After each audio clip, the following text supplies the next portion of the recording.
Hello everyone, command line based text editor का video tutorial में आपका स्वागत है। ये हमारा चौथा वीडियो ट्यूटोरियल है। इसमें हम आपको NSI एस्केप कोड के बारे में बताएंगे।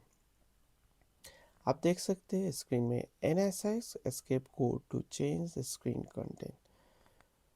तो NSI एस्केप कोड क्या करता है? बेसिकली स्क्रीन के कंटेंट को चेंज बदलने या मैनिपुलेट करने के लिए हम यूज़ करते हैं। इससे हम स्क्रीन के कंटेंट को बदल या मैनिपुलेट कर सकते हैं। बेसिकली इससे हम कर्सर को मूव या चलाने के लिए कर सकते हैं या स्क्रीन के कंटेंट को बदलने या मिटाने के लिए करते हैं। ये कोड कमांड लाइन इंटरफेस के लिए बनाया गया था। ये कोड कमांड प्रॉम्प्ट या पावरशेल में ही काम करता है। अगर आप लिनक्स में हैं तो कोई भी टर्मिनल में काम करेगा। तो CLI ऐप्स में इसे यूज़ कर सकते हैं क्योंकि ये ऐप कमांड प्रॉम्प्ट या पावरशेल या टर्मिनल में रन करता है। हमारा ऐप भी CLI बेस्ड ऐप है। ये टेक्स्ट एडिटर बेसिकली पावरशेल या कमांड प्रॉम्प्ट या टर्मिनल में रन होगा। ये जो NSI स्केप कोड है वो बेसिकली स्ट्रिंग है होता है। जैसे कि आपने अगर आगे प्रोग्रामिंग किया होगा तो आपको स्ट्रिंग का मतलब होता है कि जो कि आपको अगर स्क्रीन में कुछ प्रिंट करना होता है तो वो डायरेक्टली आप प्रिंट फंक्शन से स्क्रीन को प्रिंट करने के लिए कमांड कर सकते हैं या बोल सकते हैं। ओके, इसी तरीके का ही होता है, स्ट्रिंग ही होता है, लेकिन वो प्रिंट नहीं करता है उस लाइन को, रैदर वो उसको एक कमांड की तरह लेता है और स्क्रीन में चेंजेस करता है। तो आप स्क्रीन में देख सकते हैं ये हमारा NSI एस्केप कोड का टेबल है। यहाँ पे बहुत सारा NSI एस्केप कोड है जो कि हम अपने टेक्स्ट एडिटर में यूज़ करेंगे और इसका एक फॉर्मेट होता है। जैसे कि आप देख सकते हैं पहला वाला टेबल में लाइन CSINA। ओके, ये जब आप लिखेंगे तो विदाउट स्पेस लिखना पड़ेगा। ये मैंने स्पेस करके दिया है ताकि हर एक चीज़ का मतलब अलग अलग होता है, इसीलिए। ओके, CSI के जगह में एक कोड लिखना पड़ता है या स्ट्रिंग ऑफ लाइन जो कि आप यहाँ पे साइड में दे सकते हैं। Replace CSI by /\033 square bracket open, या इसको दूसरा कोड से भी लिख सकते हैं /x1b स्क्वायर ब्रैकेट ओपन या /e स्क्वायर ब्रैकेट ओपन। ये तीनों में से कोई भी एक आप CSI के जगह पे लिख सकते हैं। ये CSI क्या करता है कि जब आप प्रोग्राम रन करते हैं अपना टेक्स्ट एडिटर या कोई भी प्रोग्राम आपने NSI एस्केप कोड डाला है तो ये स्क्रीन को भेजता है। इसके पहला जो ये CSI कोड होता है, ये तीनों में से कोई कोड अगर इसको मिलता है उस स्ट्रिंग में तो ये क्या बोलता है कि ये कमांड है हमारे स्क्रीन के लिए, बोल के इसको प्रिंट नहीं करता है, रैदर उसके बाद जो भी लिखा है वो क्या कमांड है वो चेक करता है और उसके हिसाब से स्क्रीन में चेंजेस करता है। पहला वाला आप देख सकते हैं CSINA। ए का मतलब बताया है कि कर्सर अप। ओके, अगर आप प्रिंट फंक्शन के अंदर /033 उसके बाद स्क्वायर ब्रैकेट बिना स्पेस दे के एन का वैल्यू लिख भी सकते हैं या ना लिख के डायरेक्ट ए लिखेंगे तो इसका मतलब होता है कि कर्सर को मूव करना ऊपर। ओके, एक लाइन ऊपर, दो लाइन ऊपर, डिपेंड करता है। तो किसके ऊपर डिपेंड करता है कि कितना लाइन ऊपर कर्सर को मूव करना है? वो एन के ऊपर। एन अगर आप वैल्यू 1 देंगे या अगर उसको छोड़ देंगे, not given, then move the cursor 1 line up. इसका मतलब होता है कि कर्सर को वो उसके ऊपर जो लाइन है वहाँ पे मूव करेगा। जैसे कि अगर मेरा कर्सर यहाँ पे M के यहाँ पे है तो जस्ट ये क्या करेगा, कर्सर को यहाँ पे ऊपर मूव करेगा। ओके, उसके ऊपर जो कैरेक्टर है ऊपर के लाइन पे वहीं पे मूव करेगा। ओके, अगर n का वैल्यू 2 देंगे तो मूव्स कर्सर 2 लाइन अप। इसी तरीके से n का वैल्यू 2 देंगे तो कर्सर यहाँ पे है तो ये यहाँ पे ना जाके इसके ऊपर, लेट्स सपोज यहाँ पे एक लाइन है तो यहाँ पे मूव होगा। ओके, उसी कैरेक्टर में या इसी कॉलम में ही बोल सकते हैं। ओके, क्योंकि स्क्रीन कॉलम और रोज में डिवाइड होता है। सो रोज को हम लाइन बोल सकते हैं और कॉलम को कॉलम ही बोलना पड़ेगा। इसी तरीके से दूसरा कोड है CSINB। ओके, ये क्या करता है, कर्सर को नीचे मूव करता है, cursor down. Okay, so same है, CSI के जगह में आप ये तीनों में से कोई एक कोड लिखेंगे। उसके बाद अगर आप n का वैल्यू 1 देंगे या not given then move cursor 1 line down, तो क्या करता है, ये कर्सर को एक लाइन नीचे मूव करेगा उसी कॉलम में ही। तो ओके, सो ये फॉर्मेट होता है, बी लिखना पड़ेगा आपको लास्ट में। सो अगर आपका कोड n=1 या नहीं दिया है, सिंपल CSI के बाद बी लिखा है, तो आपका कर्सर यहाँ पे है, तो जस्ट वो क्या करें, ये नेक्स्ट लाइन में यहाँ पे मूव करेगा उसी कॉलम में या उसी उसके जस्ट नीचे वाला कैरेक्टर में। सो नेक्स्ट आप देख सकते हैं सेम है, CSIN कर्सर। ओके, ये क्या करता है, कर्सर को फॉरवर्ड मूव करता है। फॉरवर्ड का मतलब उसी लाइन पे ही राइट मूव करेगा 1 कैरेक्टर। CSI के जगह पे आप ये तीनों में से कुछ लिख सकते हैं। उसके बाद अगर आपने n का जगह पे 1 लिखा, ओके, या not given then move cursor 1 character right. Okay, उसके बाद आपको C लिखना पड़ेगा। n का वैल्यू अगर देंगे, बिना दिए ही C लिखेंगे, तो उसके बाद आपको कैरेक्टर राइट मूव करेगा। तो जैसे कि एग्जांपल में अगर मेरा कैरेक्टर यहाँ पे, तो अगर वो ये कोड लिखेंगे तो यहाँ से कर्सर क्या करेगा, जस्ट नेक्स्ट कैरेक्टर में मूव होगा राइट की तरफ उसी लाइन में ही। ओके, लाइन चेंज नहीं होगा। अगर n का वैल्यू 2 देंगे तो मूव्स कर्सर 2 कैरेक्टर राइट। इसका मतलब अगर हमारा कर्सर यहाँ पे है तो 1 2 कैरेक्टर यहाँ पे राइट में मूव करेगा। इसी तरीके से नेक्स्ट जो है CSIND, ये क्या करता है, कर्सर को बैक मूव करता है, मतलब कर्सर को उसी लाइन में लेफ्ट की तरफ मूव करेगा 1 कैरेक्टर। ओके, तो अगर आप n का वैल्यू 1 देंगे या और not given then move cursor 1 character left, अगर देंगे 1 या बिना लिखे डायरेक्ट D लिख देंगे, ओके, n का वैल्यू बिना दिए D लिख देंगे, तो भी आपका कर्सर 1 कैरेक्टर लेफ्ट होगा सेम लाइन में। तो अगर मेरा कर्सर यहाँ पे है तो वो क्या करेगा, 1 कैरेक्टर इधर जाएगा। ओके, 1 कैरेक्टर यहाँ पे, अगर यहाँ पे है तो O के बाद यहाँ पे आएगा लेफ्ट की तरफ उसी लाइन पे। उसी तरीके से n का वैल्यू 2 देंगे, moves cursor to left character. तो अगर हमारा कर्सर यहाँ पे है तो 2 कैरेक्टर, पहला कैरेक्टर यहाँ हुआ, फिर 2 कैरेक्टर यहाँ के रुकेगा। ओके, ये जो कर्सर की बात कर रहा हूँ, ये कर्सर आपने देखा होगा कि कहाँ पे होता है। जैसे कि माइक्रोसॉफ्ट वर्ड में आप एक vertical line, small line blink करता है, अगर आप कुछ टाइप करते हैं तो उसी कर्सर के पोजीशन पे ही वो कैरेक्टर टाइप होता है। ओके, जैसे एक्सेल में भी देखा होगा वो कर्सर।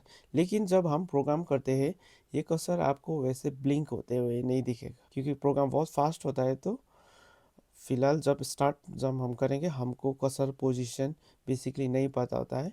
जैसे प्रोग्राम प्रिंट स्टार्ट होता है, वो टॉप लेफ्ट यहाँ से प्रिंट होना स्टार्ट होता है। उसके बाद अगर पोजीशन आपको पता नहीं, भूल जाएंगे तो आप पर्टिकुलर किसी जगह पे प्रिंट करना चाहते हो तो मुश्किल हो जाता है, लेकिन उसका भी सोल्यूशन है। ओके, सो स्टार्टिंग में हमारा कर्सर विजिबल नहीं होता है, लेकिन जब हम टेक्स्ट एडिटर क्रिएट करना स्टार्ट करेंगे तो हमको कर्सर विजिबल मिल जाएगा। सो नेक्स्ट जो है आप देख सकते हैं CSIN:\M_H है।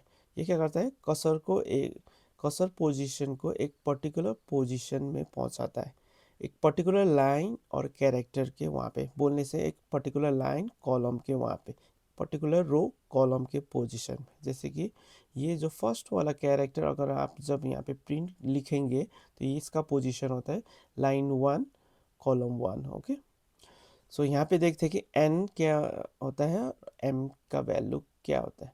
n का मतलब होता है रो। ओके, सो कौन सा लाइन या रो होता है, n की जगह में देंगे कि हम कर्सर को पहुंचाना है। उसके बाद m का मतलब होता है उस रो या लाइन में कौन से कैरेक्टर के वहाँ पे आपको पहुंचाना है, या बोल सकते हैं कौन से कॉलम में, उस लाइन का कौन सा कॉलम में आपको पहुंचाना है।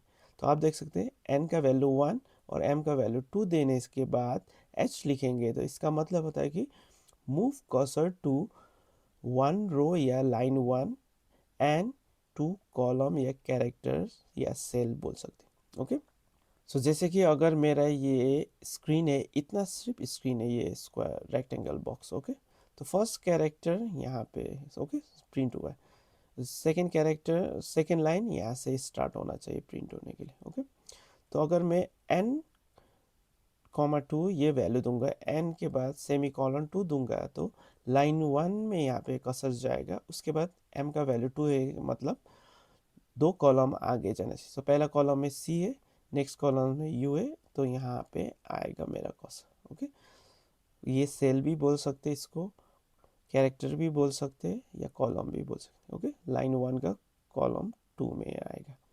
सो आप देख सकते हैं इसको कैसे लिखना है कोड को, slash okay semi colon start करना पड़ता है, और उसके बाद एंड, जैसे हम स्ट्रिंग को लिखते हैं वैसे ही लिखना है, क्योंकि ये सब प्रिंट फंक्शन में लिखेंगे हम।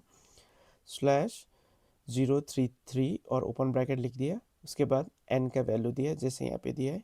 ओके, इतना सी एस है था, उसके बाद एन का वैल्यू वन दिया है, सेमी कॉलन टू कॉलम का वैल्यू दिया है या कैरेक्टर का, उसके बाद एच लिखा है। इसका मतलब होता है कि कर्सर पोजीशन उस जगह पे पहुंचाना है कर्सर को। ओके, तो यही फॉर्मेट होता है ये सारा कोड लिखने के लिए। सी एस आई के जगह पे इतना लिखा, उसके बाद एन का वैल्यू अगर कर्सर ऑफ करना है ए लिखना पड़ेगा। ये जो लास्ट का कैरेक्टर होता है ये बताता है कि ये N S I code screen पे क्या करेगा। उसके बाद आते हैं हम सी एस आई एन जे, ये क्या करता है, erase in display. Okay, display में स्क्रीन में जो भी दिखता है उसको इरेज करना है, लेकिन कैसे इरेज करेगा डिपेंड करता है ये एन के वैल्यू के ऊपर।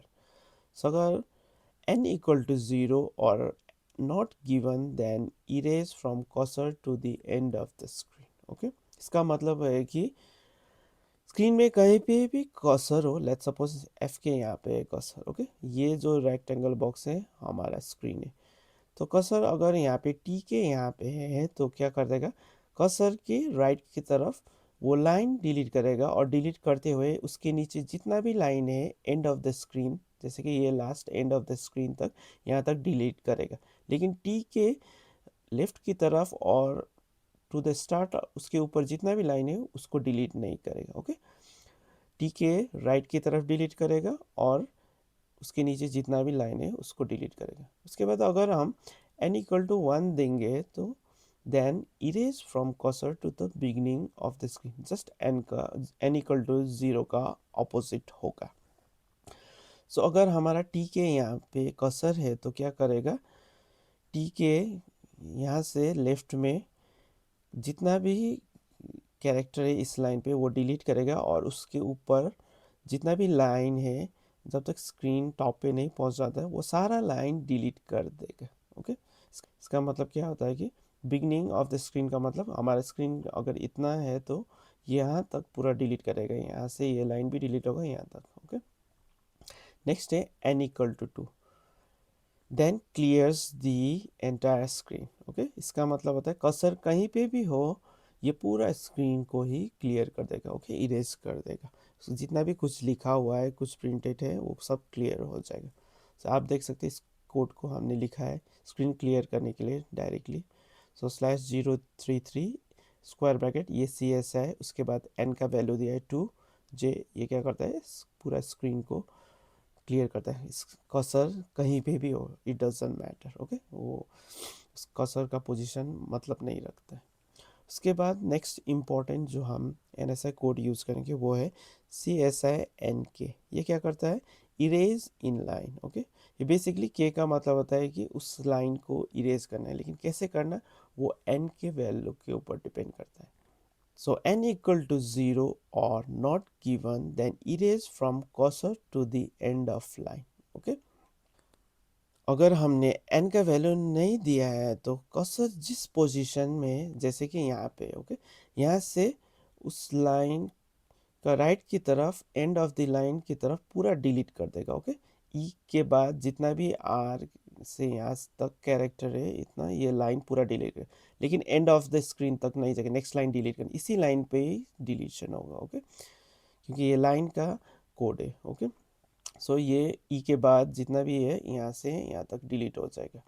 अगर हम n इक्वल टू 1 देंगे तो then erase from cursor to the beginning of the line. Okay, इसका मतलब होता है कि अगर हमारा यहाँ पे कर्सर है, ये क्या करता है, यहाँ से लेफ्ट की तरफ उस लाइन पे सारा डिलीट करेगा, लेफ्ट में जितना भी कैरेक्टर होगा स्टार्ट ऑफ द लाइन तक डिलीट कर देगा। ओके, लेट्स सपोज यहाँ से हमारा यहाँ यहाँ पे स्टार्ट है, तो कर्सर यहाँ पे ये पूरा यहाँ तक डिलीट हो जाएगा। नेक्स्ट है n equal to 2, then clears the entire line. Okay, cursor इस लाइन पे है तो ये लाइन को ही डिलीट करे, पूरा लाइन को डिलीट करे, लेफ्ट या राइट प्रॉब्लम नहीं होगा। यहाँ पे जिस लाइन पे हो कर्सर, कहीं पे भी हो, किसी भी कैरेक्टर के ऊपर है, ये लाइन पे होना चाहिए। यहाँ पे है तो ये पूरा लाइन क्लियर हो जाएगा। तो एग्जाम्पल पे आप देख सकते, /033 स्क्वायर ब्रैकेट ओपन, ये सी एस है, उसके बाद 2 दिया है और के दिया है। इसका मतलब होता है कि एंटायर लाइन को क्लियर करना है जहाँ पे कर्सर है, जिस लाइन पे कर्सर है। ओके, सो अब हम एनएसआई एस्केप कोड का एक डेमो देखते हैं एनिमेशन के थ्रू से। सो ये आप देख सकते हैं स्क्रीन पे, पहला लाइन ये स्क्रीन है। ओके, ये हमने स्क्रीन को रोज या लाइन और कॉलम में डिवाइड किया है, हर एक कैरेक्टर को कॉलम में डिवाइड किया है। तो ये पहला लाइन है, पूरा विंडोज प्रॉम्प्ट लिखा हुआ है, नेक्स्ट लाइन में टेक्स्ट एडिटर। ओके, तो depending upon the NSI code ये चेंज होगा। ओके, सो एनिमेशन देखते हैं।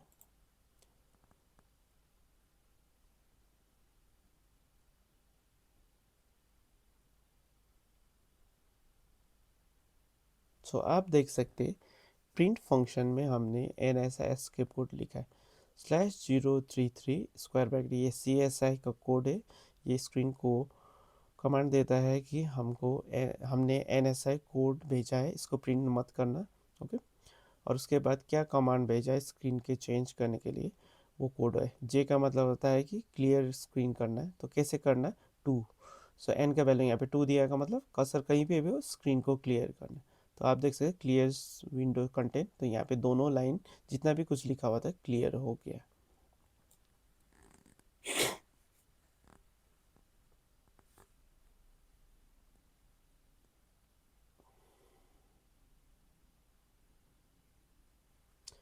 सो नेक्स्ट कोड आप देख सकते हैं, print /033, okay, square bracket open, उसके बाद हमने एक फॉर्मेट में लिखा है। एच का मतलब होता है कि कर्सर को किसी पर्टिकुलर लाइन और कॉलम के वहाँ पे पहुँचाना है। तो यहाँ आप देख सकते हैं यहाँ पे 1 दिया हुआ है। ओके, और एन। ओके, कर्सर को एक पर्टिकुलर जगह पे मूव करना। तो यहाँ ये एन का वैल्यू है, ये एम। तो आगे हमने इसका भी डिस्कस किया है, एच मतलब कर्सर को एक पर्टिकुलर पोजीशन में पहुँचाना। सो ये क्या करता है, एन ये होता है लाइन नंबर और ये होता है column number. Okay, so line 1 में कॉलम 1 में पहुँचाना है, तो आप देख सकते हैं move cursor to top left 1,1 cell. तो आप देख सकते हैं स्क्रीन में हमारा कर्सर लाइन 1 कैरेक्टर या कॉलम सेल जो भी बोल सकते हैं, इसमें कर्सर पहुंच गया है।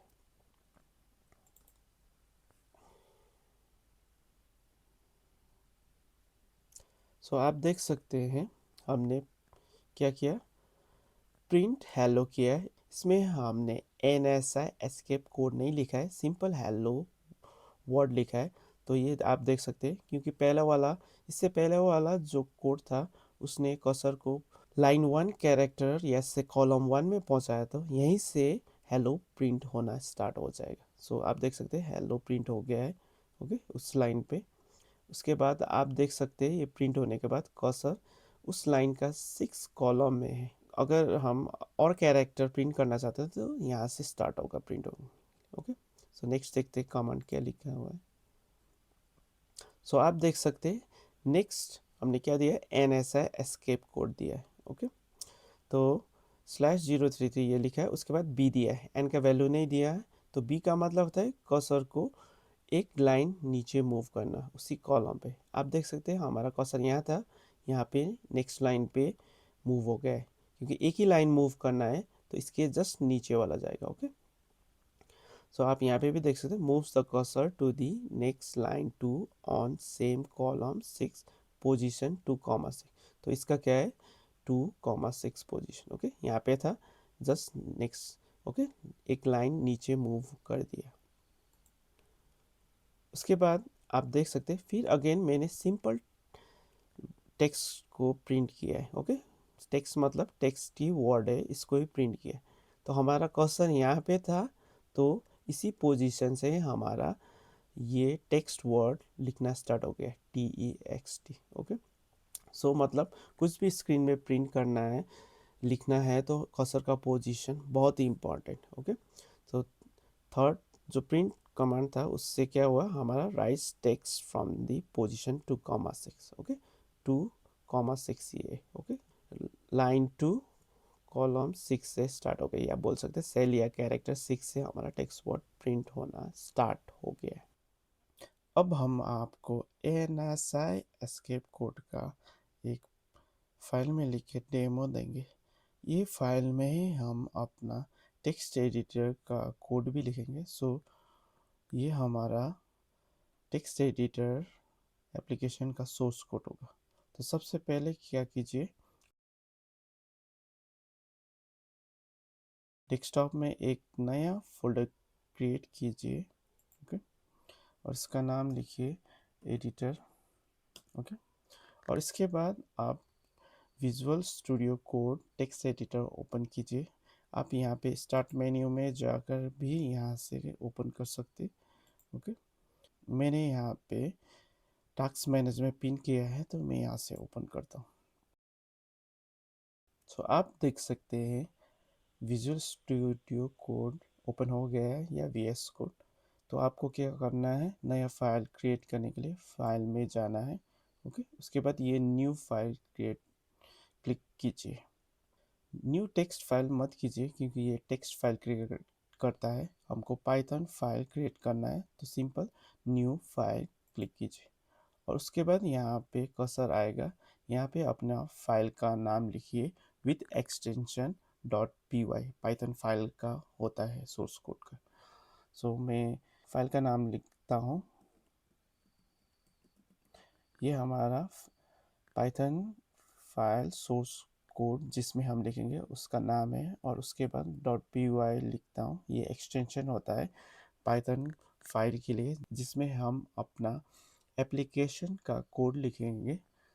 उसके बाद एंटर दबाइए। ओके, एक विंडो खुल गया है क्रिएट करने के लिए, लेकिन आप देख सकते हैं हम जिस फोल्डर में होना चाहिए वहाँ पे नहीं है। तो हम क्या करते हैं, डेस्कटॉप में है हमारा फोल्डर, तो ये हमने क्रिएट किया था डेस्कटॉप में। इसको डबल क्लिक करके ओपन कीजिए। ओके, इसके बाद आप देख सकते हैं यहाँ नीचे जो फाइल का नाम हमने लिखा था टेक्स्ट एडिटर, वो आ गया है, लेकिन एक्सटेंशन नहीं दिख रहा है। कोई प्रॉब्लम नहीं, क्योंकि हमने जब VS कोड में लिखा वो आ जाएगा। उसके बाद दूसरा इम्पोर्टेंट है सेव एज टाइप। यहाँ पे ऑल फाइल्स होना चाहिए, या पाइथन फाइल, टेक्स्ट फाइल या कोई और सेलेक्टेड नहीं होना चाहिए। तो आप देख सकते हैं सिंपल ऑल फाइल से कोई प्रॉब्लम नहीं है हमें। तो इसके बाद यहाँ पे क्रिएट कीजिए।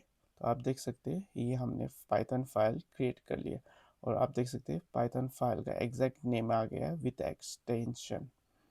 इसको मिनिमाइज करते हैं, और हमारा फोल्डर जो डेस्कटॉप में है इस पे खोल के देखते हैं कि क्रिएट हुआ है कि नहीं वो फाइल। तो आप देख सकते हैं यहाँ पे क्रिएट हुआ है, इसमें हमने कुछ नहीं लिखा है, इसलिए 0 KB।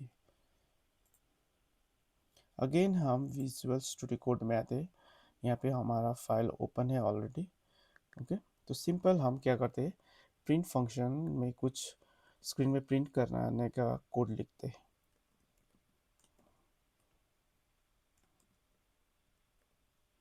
और इसको Ctrl+S कीजिए तो ये सेव हो जाएगा।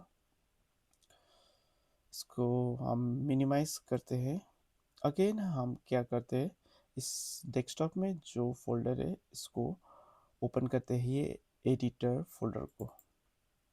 तो ये ओपन हो गया। तो अब हम इस पर्टिकुलर फोल्डर के अंदर ही पावर शेल को ओपन करेंगे। आप कमांड प्रॉम्प्ट को भी कर सकते हैं।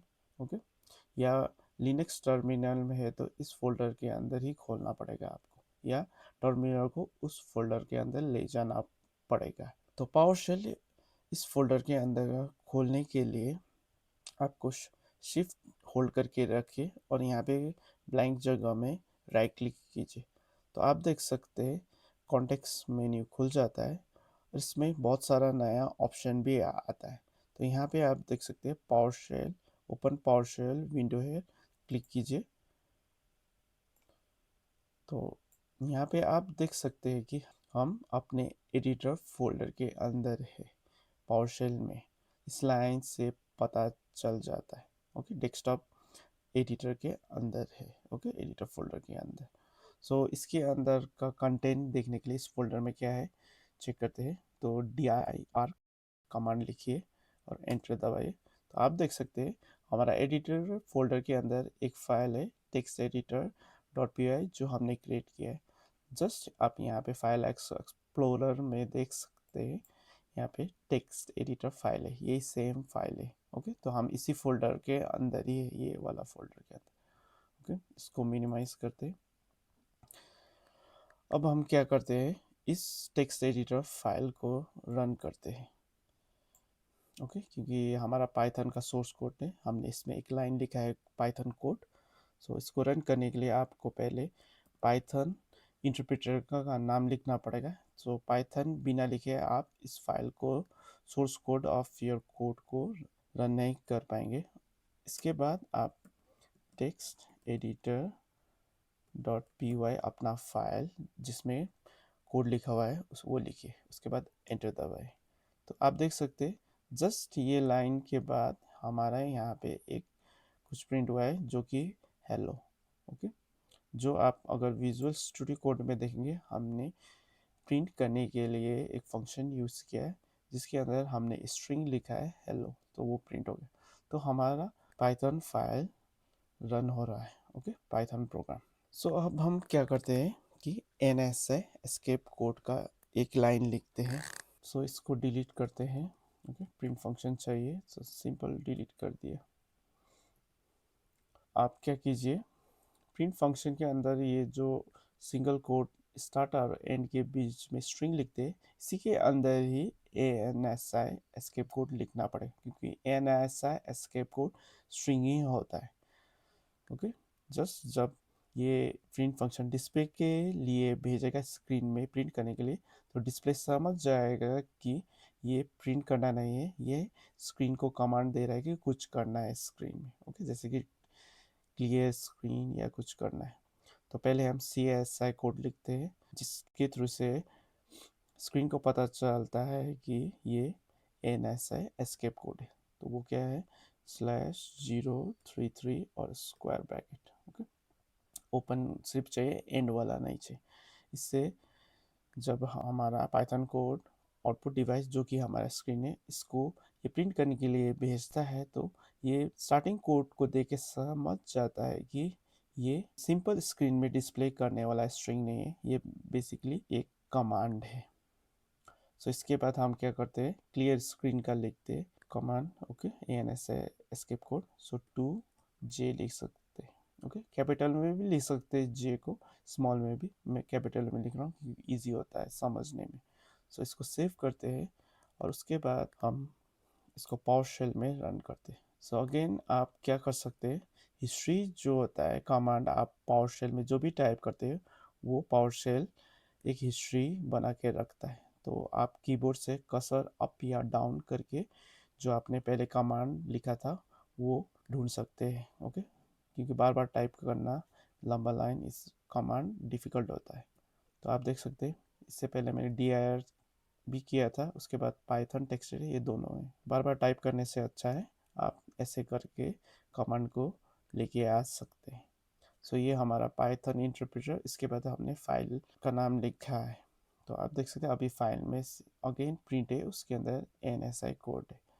तो एंटर करते हैं तो आप देख सकते हैं स्क्रीन, मतलब ये पावर शेल के अंदर जो भी कंटेंट है ये क्लियर नहीं हुआ। हमारे स्क्रीन मतलब एप्लीकेशन का इतना ही है पावर शेल का विंडो के अंदर। ओके, ये जो ब्लू सेक्शन है इतना ही है स्क्रीन इसके लिए। लेकिन आप देख सकते हैं जैसे हमने ये पाइथन फाइल को रन किया तो उसने क्या किया, स्क्रीन को क्लियर नहीं किया, बट जो हमने लिखा है वो सिंपल प्रिंट हो गया। तो ये एरो जो है /033 का मतलब ये लेफ्ट एरो है। ओके, उसके बाद स्क्वायर ब्रैकेट 2G आ गया। इसका मतलब स्क्रीन को पता नहीं चला कि ये कमांड है। ये एक्चुअली प्रॉब्लम प्रिंट फंक्शन का नहीं है। ओके, विंडोज पावर शेल को पाइथन के थ्रू से पता चल रहा है कि जब ये स्ट्रिंग भेज रहे हैं तो इसमें NSI एस्केप कोड भी है। तो अगर वो पता चल जाता है तो वो सिंपल देखेगा कि अगर स्टार्टिंग कोड आ गया है तो ये कमांड स्टार्ट हो रहा है, जैसे कि ये /033 स्क्वायर ब्रैकेट ओपन। ओके, ये आने से पता चल जाता, लेकिन अभी इसको पता नहीं चल रहा है। तो इसके लिए क्या करना पड़ेगा कि ये प्रॉब्लम को सॉल्व करने के लिए आपको एक लाइब्रेरी इंपोर्ट करना पड़ेगा। स्टार्टिंग में मैंने बोला कि हम एक्सटर्नल लाइब्रेरी का यूज़ नहीं करें, लेकिन फिर भी यहाँ पे लाइब्रेरी यूज़ करेंगे। तो ये एक्चुअली एक्सटर्नल लाइब्रेरी नहीं है, जो भी पाइथन में होता है इनबिल्ट लाइब्रेरी वो यूज़ कर रहे हैं। एक्स्ट्रा कोई डाउनलोड करके हम उसको अपने प्रोग्राम में यूज़ नहीं कर रहे हैं। तो जो पहला लाइब्रेरी हम पाइथन का इनबिल्ट लाइब्रेरी यूज़ करेंगे वो है OS। ओके, तो इसको यूज़ करने के लिए आपको इंपोर्ट लिखना पड़ेगा।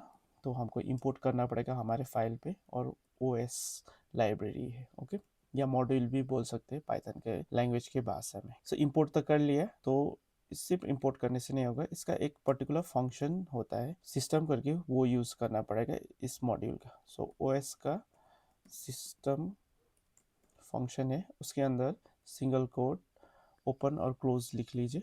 इतना लिखने के बाद इसको पता चल जाता है कि ये 2 लाइन से नेक्स्ट टाइम आप जब ये पाइथन फाइल रन करेंगे तो इससे पता चल जाता है कि ये जो नीचे प्रिंट में है NSI कोड भी हो सकता है। ओके, तो अगेन हम इसको सेव करते हैं और फिर पाइथन टर्मिनल में या विंडोज पावर शेल में चले जाते हैं। ओके, तो यहाँ पे अगेन उस फाइल को रन करने के लिए टाइप नहीं करेंगे कमांड, जस्ट हिस्ट्री में देखेंगे, कर्सर अप एंड डाउन करके अगेन एंटर दबाई। आप देख सकते हैं अब स्क्रीन क्लियर हो गया, जितना भी पहले लिखा था वो क्लियर हो गया। ओके, जैसे प्रोग्राम खत्म हो गया, वो प्रोग्राम एंड होने के बाद पावर शेल ने अपना टर्मिनल रिगेन कर लिया। ओके, अपने टर्मिनल में वापस आ गया, इसलिए ये लाइन हम किस फोल्डर में ये दिखा। इसका मतलब हमारा अब NSI escape code Python file के अंदर, सोर्स कोड के अंदर, हमारा एप्लीकेशन के अंदर रन हो रहा है। सो इसमें एक इस लाइन में कमेंट भी दे देते हैं ताकि हमको समझ में आए ये लाइन क्या करता है। Clear screen. Okay, clear screen करने के बाद हम क्या करते हैं, प्रिंट करते हैं कोई सिंपल टेक्स्ट। ओके, जैसे कि हेलो ही कर देते हैं अगेन। सो जैसे क्लियर स्क्रीन हो उसके बाद हमारा हेलो प्रिंट होना चाहिए। कहाँ प्रिंट होना चाहिए अभी पता नहीं। ओके, सो अगेन इसको सेव करने के बाद हम विंडोज पावर शेल में आते हैं और उस फाइल को रन करते हैं। तो आप देख सकते हैं स्क्रीन क्लियर हो गया, इससे पहले जो भी था उसके बाद हेलो प्रिंट हो गया। इसका मतलब जब क्लियर स्क्रीन होता है वो जितना भी टेक्स्ट है, ओके, वो क्लियर होता है। उसके बाद कर्सर को लास्ट में पहुंचा देते हैं यहाँ पे। ओके, तो यहाँ पे पहुंचाने के बाद हेलो हो गया और उसके बाद ये लाइन प्रिंट हो गया जो विंडोज पावर शेल का है आफ्टर हमारा प्रोग्राम एंड होने के बाद। तो दूसरा क्या करते हैं, हम हेलो को हम टॉप लेफ्ट में यहाँ पे प्रिंट करते हैं। ओके, यहाँ पे लिखना चाहते हैं तो कैसे लिखे, तो हमारे पास NSI एस्केप कोड का एक है जो कि क्या करता है, वो कर्सर को मूव करता है। तो अगेन प्रिंट फंक्शन लिखते हैं और उसका कोड लिखेंगे। सो यहाँ पे अगर प्रिंट फंक्शन लिख लिया है हमने, उसके बाद हम क्या करते हैं, CSI कोड लिखते हैं। ओके, और उसके बाद हमको क्या देना पड़ेगा, कौन सा लाइन में पहुँचाना है, हमको फर्स्ट लाइन में पहुँचाना है, सेमी कॉलन देना पड़ता है। फिर उसके बाद हम क्या करते हैं, वो फर्स्ट कॉलम में ही जाना चाहिए। ओके, तो cursor first line, first column या कैरेक्टर या सेल बोल सकते हैं कॉलम को। उसके बाद हमको H लिखना पड़ेगा, क्योंकि H का मतलब होता है NSA कोड में कि कर्सर पोजीशन को एक पर्टिकुलर जगह में पहुंचाना है, लाइन, एक पर्टिकुलर लाइन और उसके कॉलम में। ओके, कैरेक्टर में भी बोल सकते उस लाइन का। इसमें भी हम कमेंट लिखते हैं, हैश से स्टार्ट करना पड़ता है, moves the cursor to। Okay, so that is top left 1,1 का मतलब। तो इसको सेव करते हैं और रन करते हैं। तो अगेन क्या होगा, पहले ये कोड देखने से जैसे रन होगा, import OS होगा, उसके बाद ये सिस्टम फंक्शन रन होगा। इससे क्या पता चला कि हमारा कोड में एन ऐसा है, एस्केप कोड भी आ सकता है, ये पता चल जाएगा। और उसके बाद स्क्रीन क्लियर होना चाहिए, कर्सर यहाँ पे मूव होना चाहिए, और उसके बाद हेलो प्रिंट होना चाहिए। ओके, तो रन करते हैं हमारे कोड को। तो आप देख सकते हैं हमारा कोड रन हो गया है, लेकिन हमने जब कर्सर को यहाँ पहुँचाया तो ये लाइन खाली है, ये फर्स्ट लाइन है। ओके, लेकिन हेलो उसी लाइन पे, फर्स्ट लाइन पे ही होना चाहिए, क्योंकि कर्सर तो यहाँ पे पहुँचा था।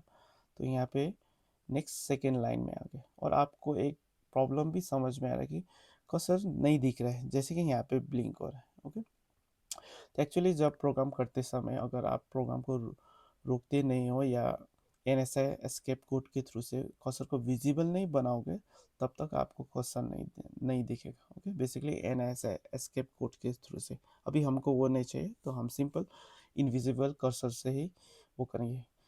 ये लाइन से हमको पता चल जाता है कि 1,1 का मतलब कर्सर यहाँ पे मूव हो जाएगा। क्लियर स्क्रीन में हमको कोई फ़र्क नहीं पड़ता, क्योंकि सिंपल वो स्क्रीन को क्लियर करता है। क्लियर करके कर्सर जिस पोजीशन में भी हो, किसी भी लाइन में हो, किसी भी कॉलम में, कोई प्रॉब्लम नहीं, क्योंकि उसके बाद हम उसको लाइन 1 पे मूव कर रहे हैं, फर्स्ट कैरेक्टर के यहाँ पे। और उसके बाद लेकिन यहाँ पे हेलो नहीं है।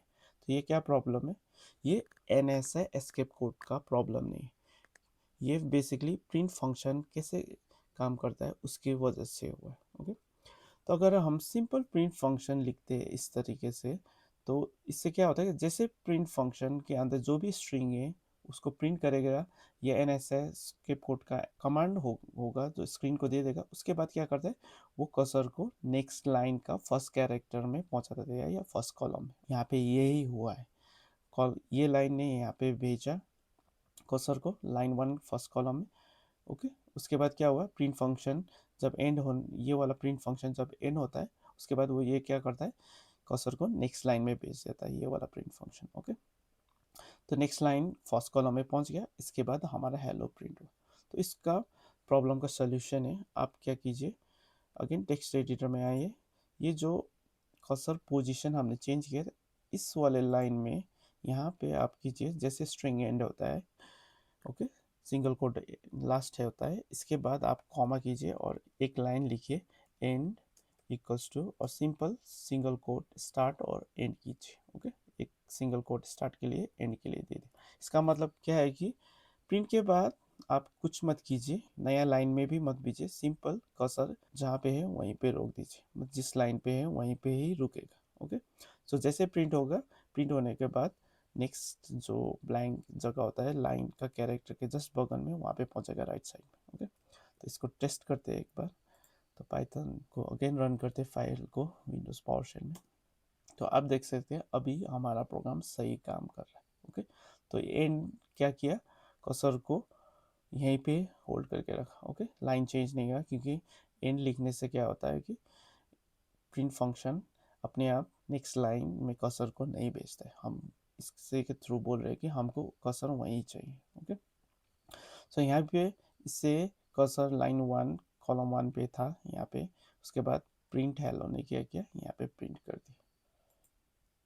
सो इसके बाद हम क्या करते हैं, अपने कर्सर को 2 लाइन नीचे मूव करते हैं। सो और उसके बाद कुछ टेक्स्ट प्रिंट करते हैं। ओके, स्टिल हमारा कर्सर इनविजिबल है। ओके, तो थोड़ा बियर कर कीजिए, थोड़ा धैर्य रखें। सो नेक्स्ट लाइन में अगेन हम प्रिंट लिखते हैं, क्योंकि एन एस एस्केप कोड के लिए प्रिंट या कोई भी आउटपुट फंक्शन में हम लिख सकते हैं जो स्ट्रिंग प्रिंट करते हैं। ओके, सो इसके अंदर अगेन हम क्या करते हैं, एन एस आई कोड लिखते हैं जो कि हमारा कर्सर को 2 लाइन नीचे मूव करे। ओके, सो ये हमारा सी एस कोड हो गया। इसके बाद क्या लिखते हैं, 2 लिखते हैं, 2 लाइन नीचे जाना है, और 2 लाइन नीचे जाने के लिए जो N S I code last में होता है लेटर, वो है बी। ओके, सो ये क्या करता है, moves the cursor to moves cursor, okay, moves cursor down 2 line. Okay, नीचे 2 लाइन नीचे से। लेकिन ये क्या करता है कि जहाँ पे कर्सर है, कॉलम में है कर्सर जिस लाइन पे, वो जस्ट नीचे मूव करेगा 2 लाइन। ओके, उसका पोजीशन फर्स्ट में नहीं है उस लाइन का। ओके, जैसे कि अगर लाइन नंबर 1 में है लेकिन कैरेक्टर 3 में है, तो लाइन नंबर 2 में भी कैरेक्टर 3 में ही जाएगा।